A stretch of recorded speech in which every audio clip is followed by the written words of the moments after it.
Welcome to Writer's Life, an ongoing conversation with writers, authors, and folks in the publishing industry. I'm your host, Marvel Harrison, Publishing Director, Mimbres Press of Western New Mexico University. It is a pleasure to share a conversation today with Rus Bradburd. Rus is the author of 4 books, All the Dreams We've Dreamed, an examination of gun violence in Chicago. He's done a novel, he's done a memoir, short stories, many essays have appeared in New York Times, Los Angeles Times, Chicago's Daily Southtown. He's just done a lot of varied, wonderful writing. His professional experience includes that he was a basketball coach for 14 years at UTEP and New Mexico State. And maybe above all else, I pride myself in knowing Rus for his founding and being the director of Basketball in the Barrio, a free summer program in El Paso's poorest neighborhood. So welcome to Writer's Life, Rus. It's good to be here, Marvel. Thank you. Well, you have such a varied and wonderful storied history. How did you get started in writing? Well, I think I imagine like most writers, I was a reader who spilled over. I was constantly reading and interested in books, even as an undergrad in college. I remember, I was a phys ed major, which was just, I did it because I thought it would be easy. And I was constantly reading books on my own on the side.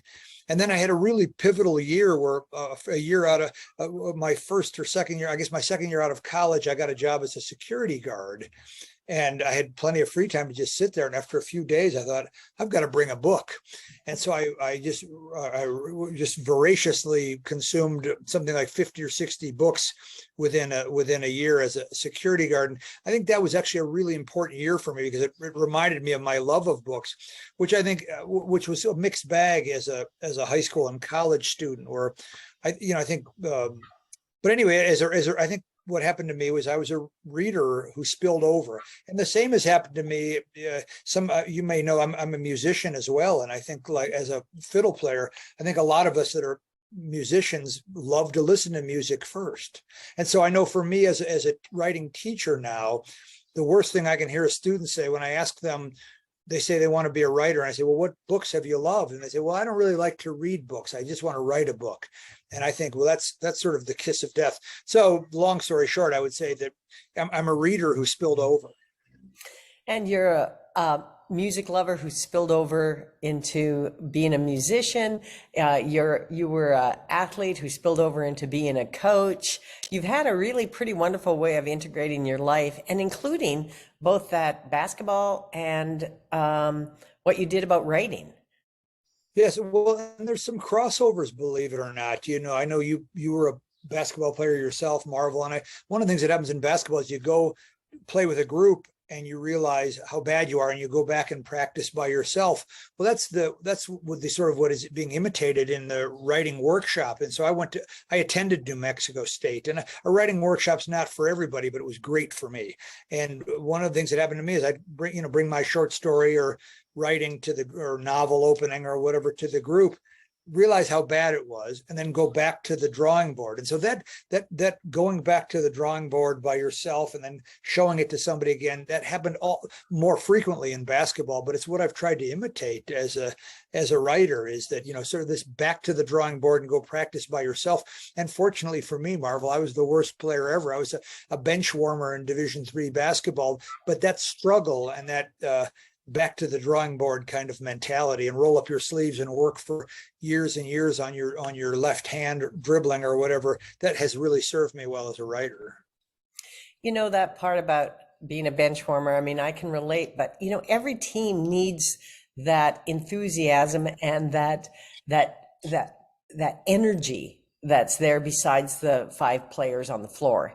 And, that's so exciting that you can participate in like a writer's workshop, and you actually do some teaching. You've been up in Taos teaching, is that right? I was there once. I loved it.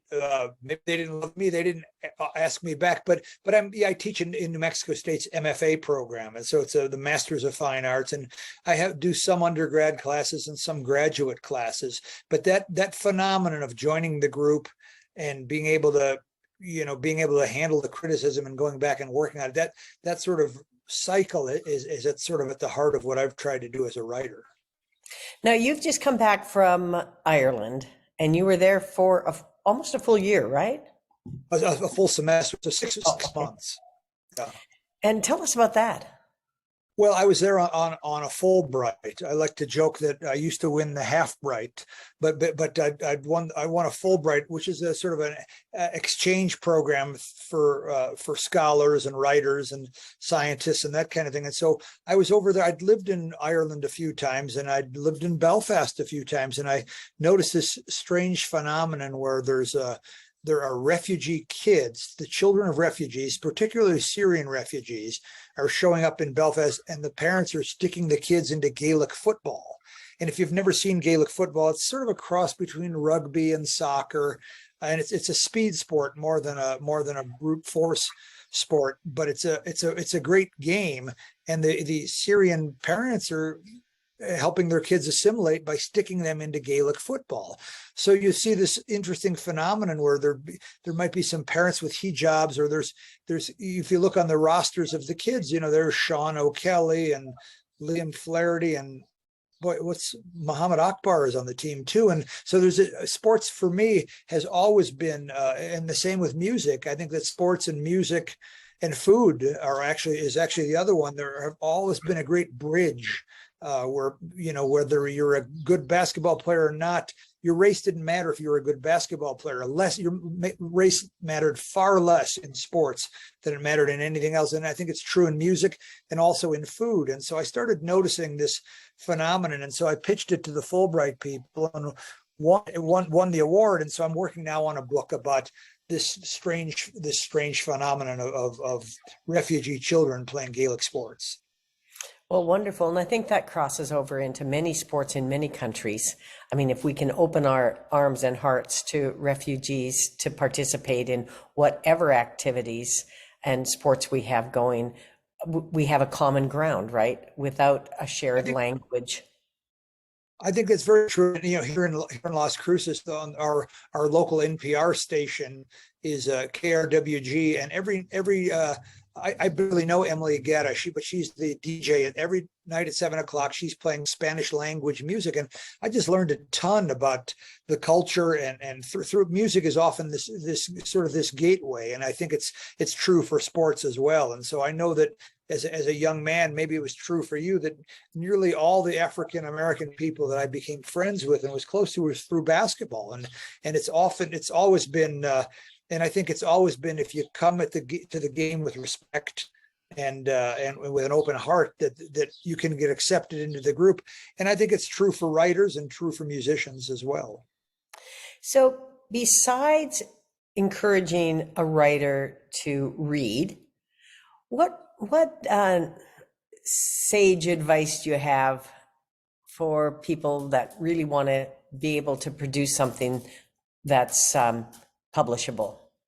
Well, it's in my own experience. I can only talk about my own experience, Marvel, but I would say that it's sort of the endurance and the sticking to it. Now, our visiting professor now, I'm on sabbatical working on this Belfast book that we talked about, but our visiting professor is a young man. When I say young man, he's 40, I think, or 45, named Philip Hurst. And he graduated from our MFA program in 2012, and it took him nearly a decade for his book to come out. He has 3 books out now that all came out in the last year or so. And I think he's a real good example, is that most of our students don't publish books, but the truth is, I think that most people don't keep writing after their MFA program, and the willingness to stay with it, oftentimes for no reward, is a real challenge for people, because life gets in the way. Our student might get married or take a new job or just don't have time or get discouraged, and the willingness to keep going back and getting rejected, that's been a hard part I was always rejected in basketball, but I was also the kind of person that I remember when I first moved to the Southwest, and I was very enamored with country western dancing for a while and got to be a pretty good country western dancer. But I remember going to a country western bar and asking a woman to dance, and I probably had my Chicago accent, and I'd get turned down, and I'd say, screw it. I'll just sit at the bar and drink my beer then. And that's exactly the wrong mentality. Like it's the kind of mentality that you would say, well, what about you? Would you like to dance? And what about your friend? Would she like to dance? And just that willingness to keep knocking on doors and not give up on it. Now in sports, I was able to do that. At the Country Western bar, I was never really able to do that. But I think there's a stick-to-itiveness that and really being able to, and I remember this from basketball as well, and you probably remember this, is there's a fine line between, you want the player to be a little bit humble and a little bit arrogant. If a player is so arrogant that they shoot it every time they touch it, that's not good. And if the player is so humble and shy that they think, I can never make this, that's not good either. You want that, and it's the same in writing, is you want that balance between humility, like, yeah, this is kind of terrible, I'm going to keep working on it, but you want to have the confidence and pride to think, I have something to say and the world needs to see my book. And so that's what I'm always struggling with, is that, that finding, both fine-tuning my students, but also fine-tuning myself to think, how humble should I be and how arrogant should I be about this? And I'm thinking that it's people like you that really spawn line dancing in the country bars. I don't know. I was never a line dancer, but I found the beauty of country western dancing to be very sort of enticing. It just seemed very romantic and gorgeous. And so I got very, but but you've also got to be the kind of person that keeps asking people to dance even when they say no. And that can be really, especially as a writer, a lot of what we're up to as writers, it's even when it's fiction, it can be very personal. And you spend a lot of time on it and then have it quickly get shot down, it can be really devastating. It's not fun, and it's the least fun part of being a writer is the rejections. But you've got to get used to it, and boy, I'm starting to really get used to it. Russ, you have some very successful books and certainly articles that have been published. I'm interested in knowing what you're writing on now. You're writing your project for with the Gaelic football and the refugee kids. What else is on your plate? Well, I've recently finished a novel it's a satire about the overemphasis of sports at major universities. Now, at Western New Mexico, of course, it hasn't happened. We're not paying the coach at Western, and New Mexico State's actually not really that good of an example of it, because our coaches are, relative to the rest of the country, are pretty low paid. But I think what sort of drove me crazy was, I remember reading an article a couple of years ago that the highest paid person in many states, not only is it the football coach or the basketball coach at the university, the highest paid state employee, but oftentimes there were coaches who weren't even coaching anymore. They'd been fired, but taxpayers were still footing the bill for it. And I found that fairly outrageous now that I'm on the academic side of things as a professor at New Mexico State. But it's almost like it's almost like that the only way to get at this kind of outrage is through humor. And so my feeling is that people like Jon Stewart or Stephen Colbert or Trevor Noah or John Oliver, they're able to get at something that NPR or CNN or Fox News or that bigger news sources are not able to get it. There's something about humor that sort of can really open things up. So I would say that the best anti-war novel ever written was Catch-22, and it's a really funny book, and it's completely absurd and over the top. And so I do think that, so that's what I'm trying to do. And so that novel is now sitting out with my agent. And we're gonna, it's being sent out to different presses and that kind of thing. So but I've also got a long way to go on this Belfast book. I've got much farther to go on the Belfast book. I hope the novel is finished or nearly finished, but the Belfast book, I think, because of I've got to explain Gaelic football, and I've got to explain Brexit, and I've got to explain Irish history and the Troubles and how Belfast came to be a violent town for 30 or 40 years. And so there's plenty of background I've got to do. And then I've got more interviews to do. And the challenge there, of course, is time, in that I've got time to do it, but it's 7 hours later in Ireland. And so I'm juggling some things and trying to piece together. But it's a long way from being done. It might be maybe 2 years from being a finished book, but I do think it's a good idea for a book. And I think that particularly with the dramas of Brexit, now the Queen dying, and is there going to be a united Ireland, and all these things are working in the back with sports and children at the forefront of the story. So that's how my days are being taken up these days. Well, Russ, you've done a remarkable job of weaving your life interests together. I mean, whether it was the gun violence in Chicago, where have spent a lot of years of your life, whether it was the basketball, now this parody. I appreciate very much using humor to reach people. And I think that your project around the refugees really can actually be a roadmap of one of the ways that we can integrate people's worlds.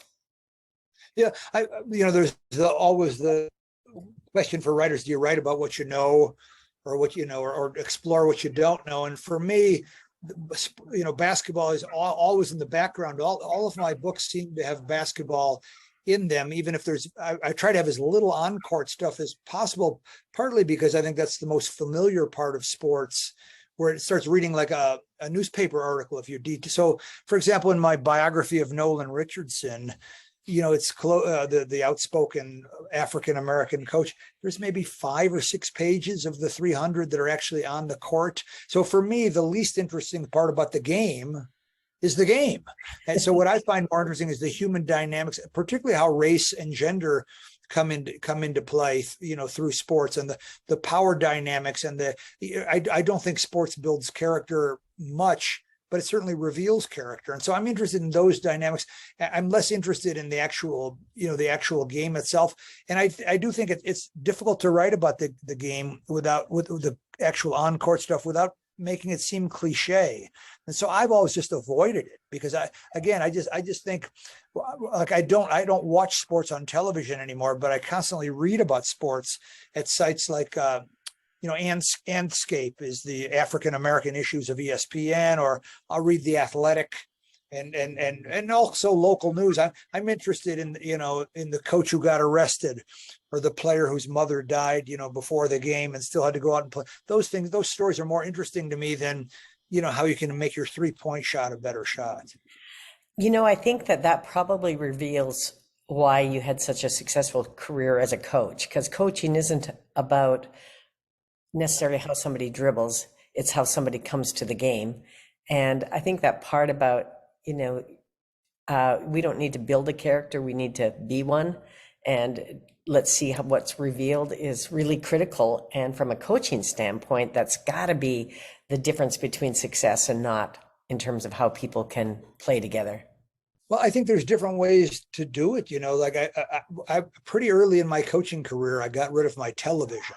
This was in the 1980s, and because I was coming home at night watching games and then watching David Letterman, and I just thought, I've got to. I felt like it felt like everything was closing in on me, and so I got where I completely stopped watching basketball on television, because I was watching all day, watching films and that kind of thing, and it just felt like work again. But there are coaches who do that. There are coaches who come. Actually, would say more coaches probably come home and watch basketball on television than don't. But I felt like, I've never met Phil Jackson, but that model seemed like a better. He was the Bulls coach that won a lot of games, and he would give books to his players, and he'd go on meditation retreats. And I'm not going on meditation retreats, but I found that the music, playing the fiddle, and that by examining other areas, I was able to reapply it to basketball. So it's not the only way to do it, but it was more a way to keep my sanity. It just felt like I just couldn't stand to watch another basketball game at the end of the day. I had to do something to freshen my, and there are coaches, like I worked for the great coach Lou Henson for a few years, and he was the opposite of that. He would go home and watch more games. But for me, it got stale that way. And I had to try and keep things. I know I worked for Don Haskins, also the famous coach, and he'd watch a little bit of basketball on television, but he was out shooting pool and hunting and fishing and those kinds of things that I think it kept him. So for me, a big thing is keeping things fresh. And I think whatever you can do as a writer to keep going over the long haul, and not to my tendency, you can tell from talking to me now, Marvel, I don't need a second cup of coffee. I've had my cup of coffee. That's enough. And so for me, what I'm trying to do is sustain the effort and not burn out, not burn. So my tendency was always to, I have a tendency towards workaholic kind of stuff. And I had to sort of balance my life through the music and the books, and then the basketball felt like a better way to live my life to me. Well, you've spoken about reading, about endurance, about the willingness to make mistakes and experience rejection, and your stick-to-itiveness, and that integration of either what you know or what you want to explore. I think those are all important things for writers to know about. But above all else, I hear you saying you want to stay in the process, not be so focused on the product as be in the process of who you are as a writer. Well, that's exactly it. Is that the least interesting part? If I can have a day of revising and working on it, revising and working on my book. That's a great day. It's the day when I'm looking at a rejection slip. That's the least fun part of things. But also, I think one of the other things I think that happened to me is the idea of seeing things with fresh eyes.